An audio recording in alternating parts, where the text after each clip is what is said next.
Hello everyone, welcome back to this channel.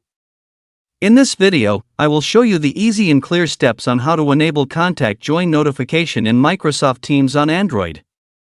How to enable Contact Join notification in Microsoft Teams on Android.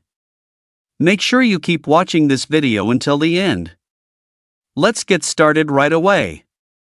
Firstly, open the Microsoft Teams app on your Android device. This is the initial screen of the Microsoft Teams app. Next, tap the profile icon at the top right of the screen. And a scrolling down menu will appear. Tap Menu Settings.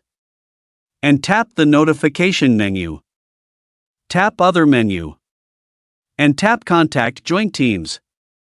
So that's it, this tutorial on how to enable Contact Join notification in Microsoft Teams on Android.